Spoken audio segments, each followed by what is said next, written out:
People here are anarchists and activists involved in a whole lot of different struggle. The people involved in the anti-war movement and the Rossford campaign, the protest activity, defeating service charge, collection taxes, and way before I can possibly remember when I'm nervous. So, as you're here for a very short amount of time, we decided that the best thing we do is to focus on a couple of questions that we'd be interested in asking. But if you've got questions you want to ask us, do that as well. Hello, come on, discussion. Yeah, exactly. Sorry, I have to be so rushed. Thanks, Dave. Sure, talking this day. No, it's okay. That's a possible place. This is a relaxing general experience. All right, so John has got the first question. Where is he? Here. Okay. I know. I'm just wondering, anarchism is a pretty small political tendency in the world today. I'm just wondering, what do you think underlying relevancy, or what role do you see it playing in the future in a better world? I actually don't think that anarchism is a small tendency. I mean, what's called anarchism is a small tendency, but it's a very natural understanding of most people. I'm sure you find this in your own organizing work.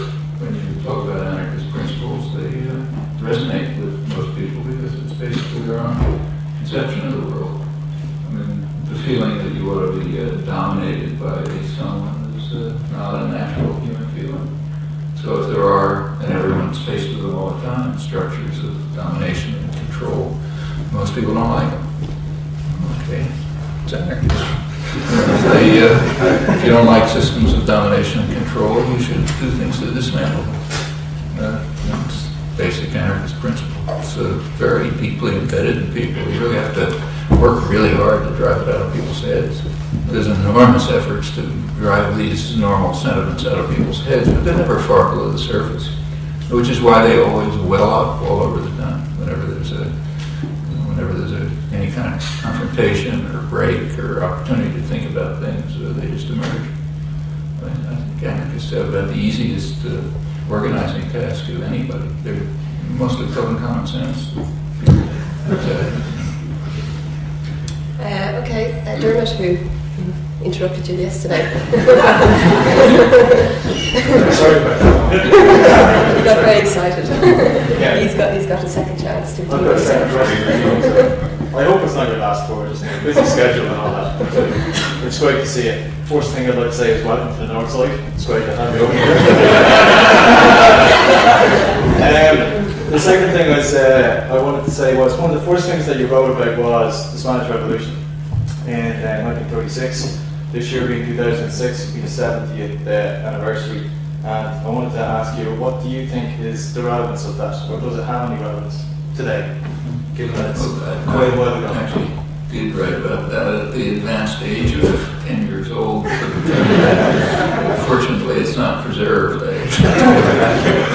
But it was, I was pretty much interested in it from a child's point of view. I was hanging around, a couple of years later, I was hanging around anarchist offices in New York and picking up literature, talking to refugees, plenty of refugees who came over to the United States. They were running little secondhand bookstores and so on. Very happy to see some young person around.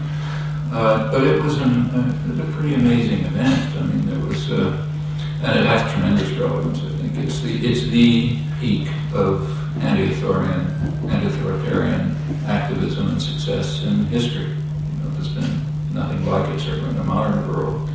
And it was so important that it immediately elicited a joint attack by every force in the world. I mean, fascists, Stalinists, liberal democracies, and they all got together at once to crush it, because this was much too dangerous to tolerate. And it was only after they had succeeded in crushing the revolution that they sort of went to pick up the pieces and fight each other, more or less. And there was popular libertarian revolution. There's a lot to learn from it. It was not spontaneous. It had been developed for 50 years of intensive organizing, experimentation, schools, revolts, which partially succeeded, crushed, it left a memory, people go on. And it was just in people's heads, so when the moment came, people just carried out what was in their heads. And it was done in different ways in industrial areas in Catalonia, the peasant areas, and Asturias and so on, that developed very rapidly. Complex, was a lot of things to be criticized. Interesting, good proposals as to how to win the war, which have been mostly suppressed by now, but the sensible idea as to how to fight Franco was coming from anarchists, in particular from Camillo Veneri, who was killed in the May Days, an Italian anarchist who joined. His, it might not work, but he had the right idea, and it's an idea that's very pertinent to the world since, and not on the basis of knowing it, but these things are so obvious to people that they keep coming back, without any history. But his idea, which is highly pertinent, was that they should not fight a military war against Franco. It's not going to work. They should fight if to the extent there's any fighting, it should be guerrilla war, which is very natural in Spain. That's where the concept of guerrilla war developed in the Napoleonic Wars. And again, it's in people's heads. And the main thing that they should do is undercut the roots of the Franco army. The Franco army was a Moorish army. It was coming from Morocco. And his sensible proposal was, you don't fight them, you cause them to collapse. And you cause them to collapse by dealing with their problems. I mean, the people in the Franco army are just as oppressed as you are. They're not some kind of beasts. They're Moroccans who were enlisted into the essentially Foreign Legion. It's the same Spanish Legion, incidentally, which today, speaking of relevance, it's the same Spanish Legion which in the last few days has its commander announced that they're going to march on Madrid to prevent devolution in Spain, or rights to Catalonia. So that's today's headline. Same Legion, same commander, not the same people, same kind of commanders. And then the suggestion then, which applies now too, is to undercut their base by supporting the revolutionary movements in North Africa. They were there. There were Abdelkrim was organizing a revolutionary movement to try to, calling for land, for freedom, ridding themselves of French and Spanish imperialism. And Berneri's proposal was, well, okay, let's support them. If we support them instead of fighting them, they join us. They want land. They don't want French boots on their necks. So sure, let's all get together and fight the same war against the combined leadership on all sides.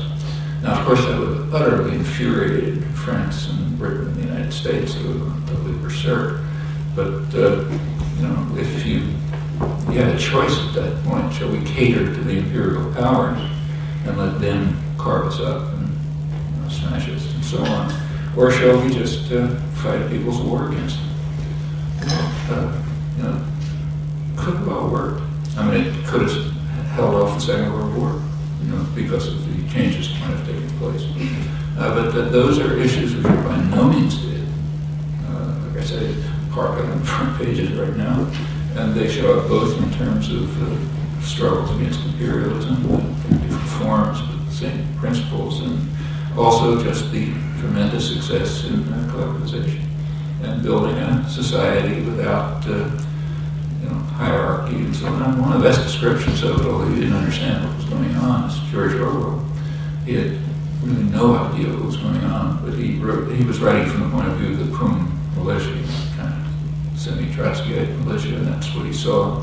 So he didn't understand the anarchists at all. He didn't know anything about them. But he gave a very vivid portrayal of what it was like. So he'd never seen anything like that. You go through Barcelona, nobody's calling it can serve, people are comrades, there's no hierarchy, people are participating. So I don't understand what it was, a lot of things I don't like, but it's something you just have to appreciate. Came back a couple months later, and he said it's totally different. You're back to the bowing, scraping, the orders, Stalinist, communist leadership had taken over, crushed the revolution, was in the process of crushing the revolution, with the support of the West and the support of Franco. But that's, even from his skewed perspective, just as a perceptive human being, he saw something really important happening here. And if you read the documents on the collectivization, by now they're available. Actually, when I was writing about it this long time ago, I had to use original documents, which I picked up in bookstores around 1940. But by now they're all available. It's a lot of scholarship. The original documents are out. You can really learn quite a lot about it. And yeah, it's an inspiring experience, I think, with lots of lessons. Okay, Ushi. You said before that the class war is occurring, but that not everyone seems to be aware of that. Just a question that I want to ask is, what do you think the significance and the relevance of class analysis is for libertarian social politics? Yeah, remains of continuing relevance. There are class differences that are important. Part of the strength of the anarchist tradition is to recognize that that's only some of the forms of hierarchy and domination. There's a lot of others, but there's crucially significant struggling in Ireland all the time, and everywhere else. Recent strikes are an example. Class war always goes on. There's one class that relentlessly fights class war, the business classes. They never relent for a minute. So they're always fighting a vicious class war. They want everybody else to pretend it doesn't exist. But for them, it's a permanent war. Any attempt to, and the whole doctrinal system, schools, media, and so on, tries to prevent people from seeing it. We're all in it together, harmony, this and that. But what's the business world doing? And business and government are so closely connected, you can barely distinguish them. But business, government, educational hierarchies, they're always fighting a class war. Every time you look at an advertisement on television, it's class war. It's trying to turn you into a passive consumer, so you won't talk to other people and try to figure out something wrong with all of these things. There's not a moment when you're not engaged in class war. You can decide, you can succumb without going to notice it, but it's hitting you every minute of the day down to the infant. When I watch television with my grandchildren, 3-year-old kids, just take a look at what's being presented to them on television. They're being deeply indoctrinated into passivity, conformism, consumerism, rejection of conflict, failing. This is just class war, constant class war, never stops. So sure, class analysis is important. It's not the only thing that's going on, but it's a major part. Toby. Having been part in dissent in politics and speaking at events like this since the American invasion of South Vietnam, how have you noticed a change in the reception of yourself and your ideas? Well, when I started speaking about the invasion of South Vietnam, for one thing, you couldn't use the phrase. It was years. In an educated audience, you still can't use the phrase. Like I was talking at Harvard graduate school, couldn't use the words. It'd be like talking Sumerian or something, because the words don't exist. Have you ever seen it in a newspaper or scholarly work or anything? Just no such thing except in the real world. Yes, there was such a thing. So first of all, you couldn't talk about it. Furthermore, the audiences were 3 or 4 people in someone's living room, or occasionally be at church, or there'd be 4 people there. The pastor who kindly gave us the church, the organizer, drunk who walked in, some other guy who wanted to murder him. That was the typical audience. When the anti-war movement began in the always say, even close to the like 1964, that late. If we wanted to have a meeting somewhere at, say, a college, we'd have to bring together, half a dozen topics. Iran, Venezuela, Brazil, Vietnam, maybe get 10 people to come out because they're interested in different things. In fact, the first Boston, where I live, is the most liberal city in the country. They like to call themselves the Athens of America, Harvard, all this kind of stuff. But it's the center of American liberalism. The first public meeting against the war was the International Days of Solidarity Against the War. It was October 15th, 1965. And there were demonstrations all around the world. So we figured, okay, we'll try to have an outdoor demonstration in Boston. There hadn't been one before on any scale. There's a place in Boston, it's Boston Common, which is like the free speech area, sort of Hyde Park. So there was a march down to Boston Common. A couple of speakers, I was supposed to be one of the speakers. Big mobs of counter-demonstrators, mostly coming from universities, there to break up the demonstration. Couldn't get a word out, nobody could be heard. In fact, the only reason we weren't slaughtered was there were a couple hundred state cops around who didn't like what we were saying, but didn't want to see people murdered on the Boston Common. The next day, in the newspapers, take a look at the Boston Globe, the most liberal newspaper in the country. The front page, entire front page was devoted to this, and a big picture in front of a wounded soldier. There's a soldier fighting for freedom, and the rest of it was all about these commie rats trying to undermine our brave soldiers, that kind of stuff. The radio was full of it, just denunciations. If you go to Congress, the people who later pretended to be, after the war went sour, everybody suddenly became a long-time secret dove, really secret. But the memoir, Kennedy memoir, so rewrote their memoirs and so on. I got a new story, but people like the people who later became celebrated as anti-war heroes, like Mansfield and others, were denouncing what they called the irresponsibility of the protesters. And in a way, they were right because the protests were so mild, it was embarrassing. This was literally embarrassing to say the words. This was 4 years after Kennedy had launched a major war against South Vietnam. And before that war, there were about 70,000 people had been killed by the U.S. client state. 61, 62 was when the major war started, all against the South. But in February 1965, that's when they started bombing the North. And that's what you could protest against, the bombing of the North. And the rest, most of the anti-war movement from that point on was against the bombing of the North. Well, bombing of the North was an atrocity, but didn't come close to what was going on in South Vietnam. Not even close. But that's kind of gone from history. And part of the reason is that the anti-war movement either didn't understand, which is partly largely true, or just couldn't pick it up. Well, that was February 1965. By that time, there were about 250,000 American troops in South Vietnam, rampaging, and the country was almost gone. It's being totally devastated. And so it went to, by 1967 and 68, there was a substantial popular movement, and tens of thousands of people, and sort of thing. But still, the focus was, mostly in Europe too, the focus was on bombing of the North. And there's a reason for that. It's not a pretty reason. The reason is that the attack on South Vietnam was costless for the United States. Just killing and massacring completely defenseless people. Nobody cares. When you bombed North Vietnam, it was more dangerous.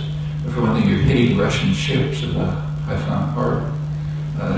You're bombing a Chinese railroad. The way the French built railroads, the Chinese railroad, people in the South happen to go through North Vietnam. So you start bombing a Chinese railroad, well, the Chinese might react, the Russians might react. If you bomb anywhere near Hanoi, you're bombing furthermore, there are reporters up there, so they'll go 20 miles around Hanoi, and you see villages wiped out. Don't like it. So bombing the north carried costs, and therefore it was an issue.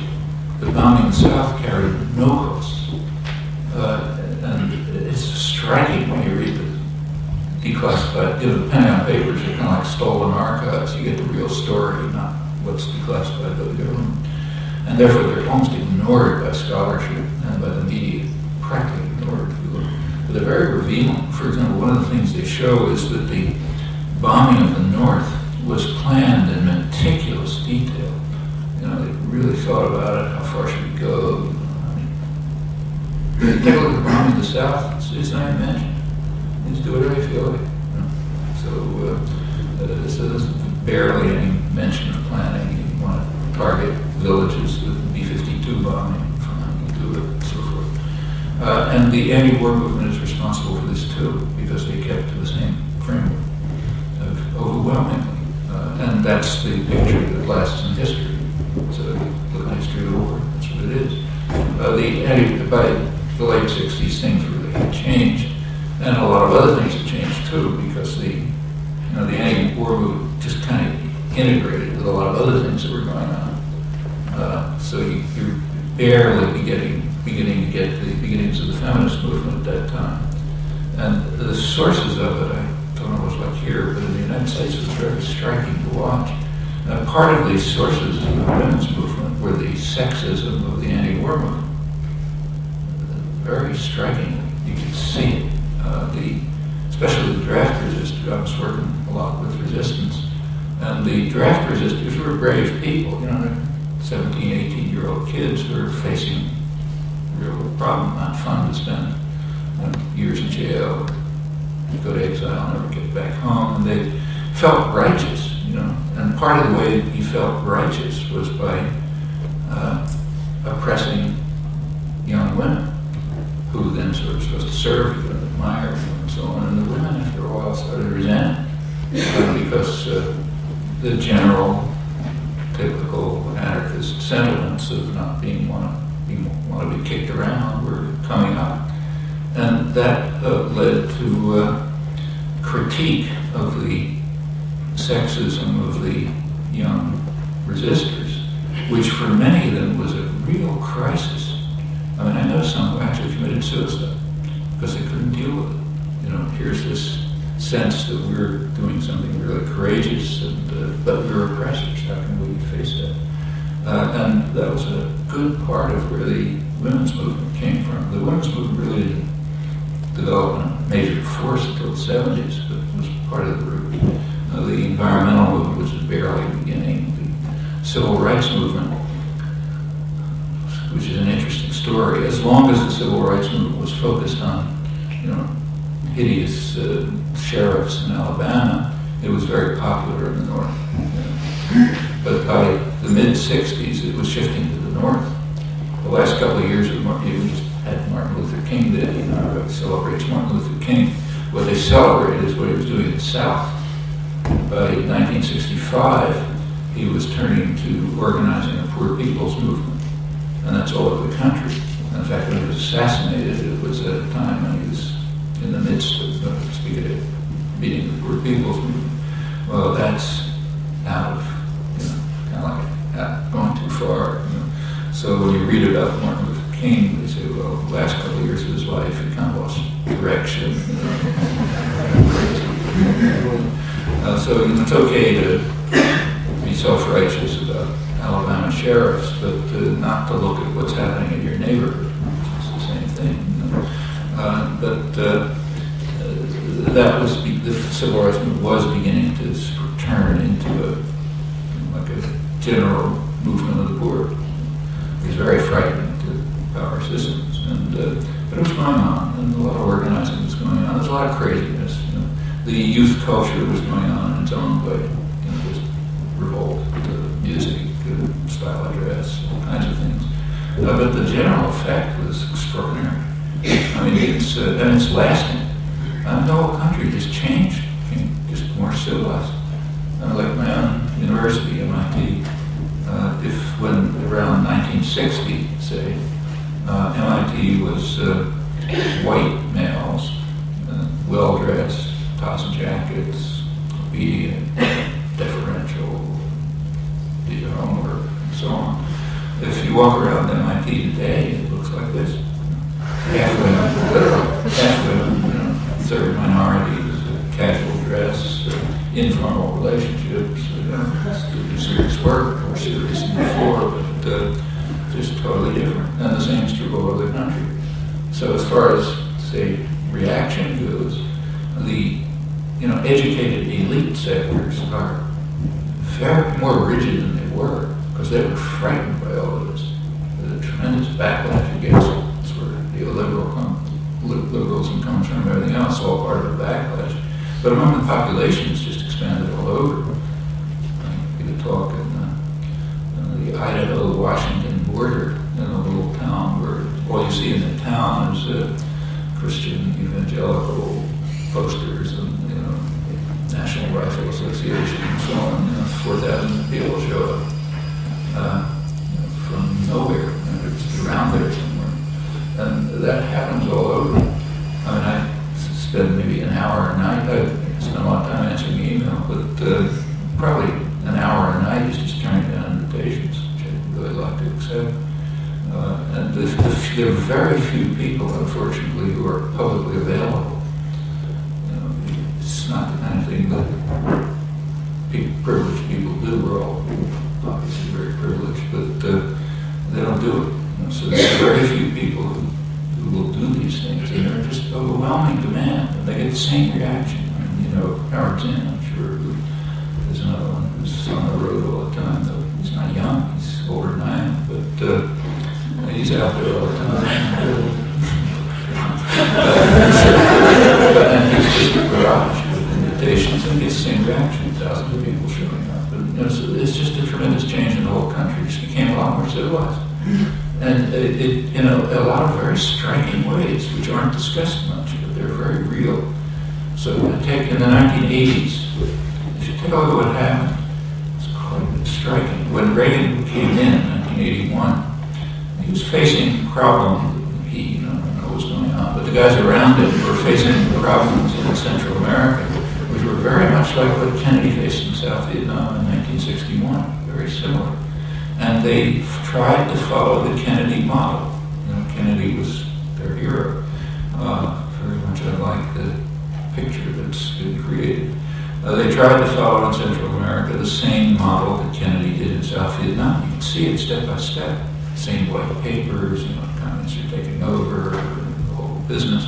The media went along totally, communists are taking over the world, and so on.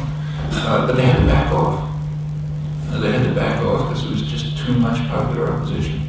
And a lot of it was coming from the church, a lot from popular groups and so on. So they backed off, and they carried out what they called a clandestine war. That's a war which means everybody knows about it except the American population. Obviously the victims know, the participants know, and so on. But they keep it away from the population so they don't find out about it. I mean, it's called, the name for it is called the Vietnam Syndrome. And there's an effort to present it as if Americans don't want to face casualties. It's a total lie. It has nothing to do with Americans facing casualties. People are, if there's something they think of as like a just war, Second World War, it doesn't matter how casualties there are, you do it. What they don't want to face is aggressive war. But you can't say that. You can't make that public. But there's a deep feeling that we don't want to be involved in an aggressive war. That's why they dropped the draft. The draft is a citizens' army, and they just can't get a citizens' army to fight colonial wars. That's something the British knew 200 years ago. They didn't use British soldiers, it was mercenaries, French, everyone else. But the U.S. dropped the citizens' army, and instead they have a mercenary army. It's called a volunteer army, but it's just a mercenary army of the disadvantaged. People like Linda England, the woman who was this Abu Ghraib thing. You just look at her background, you see where they're coming from. I mean, these are really oppressed people. No education, no opportunities, nothing. When they recruit for soldiers, they don't go to Harvard Square. They go downtown to the Boston slums, where you can pick up people who figure, okay, maybe I've got a way out of this. And those kind of people you can train to become, trained killers. Or you just use plain mercenaries. They're called contractors or something like that. They're just mercenaries, the Foreign Legion. Or you use special forces, like British special forces have been used as mercenaries all over the world. They're really good at kicking people in the faces around here now. But that was part of it. By the time I got to the 80s, they couldn't carry out an invasion. So they used mercenary forces from Taiwan, Britain, Israel, other places, funding from Saudi Arabia. We're just organized mercenary army in Nicaragua, El Salvador, state security forces. And they did carry out pretty hideous massacre. There was nothing like an invasion. That's not B-52s. You're getting a signal for time. Getting a signal for time. Okay, well, last comment about this, because it's quite important and not discussed. Something completely new happened in the 1980s, new in hundreds of years of Western imperialism. There was a solidarity movement in which people actually went to live with the victims. And that's never happened. Nobody thought to go live in a Vietnamese village during the Vietnam War, or nobody from France went to live in an Algerian village. It was considered very heroic if you wrote an article in Le Monde saying, I don't like torture or something, and then you're a big hero, and so on and so forth. But in the 1980s, literally tens of thousands of Americans went to Central America. A lot of them stayed there. But and they were mostly coming from the mainstream. One of the reasons why it's unknown is it was not happening in the elite centers. Like it wasn't happening in King. It was happening in churches in Kansas, Arizona, places like that. A lot was coming out of Christian evangelical movements, contrary to what you hear. And the very serious, sincere people, very dedicated, they're just coming out of a much more civilized country. And when it gets to the global justice movement, it's just something totally new. I don't like it anywhere, all over the world. So yes, there's been a lot of changes, very positive ones. I mean, they're not going to be given headlines in the newspapers, of course, but they're happening. So you'd never have seen a group like this, certainly not 40 years ago, even 20 years ago. And now you see them all over the place. I was up in Carolina, my wife were up in northeast Brazil, the Amazon, 6-7 years ago, I forget. And I was giving them various talks, but an anarchist group asked me to come talk northeast Brazil, in the Amazon. Very much like this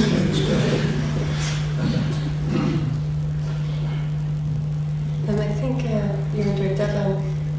So although we would really love to talk for hours on these subjects, I want to thank you very much for taking time out of your schedule, and Mr. Hugh and Carol, some Irish whiskey. Oh, fantastic.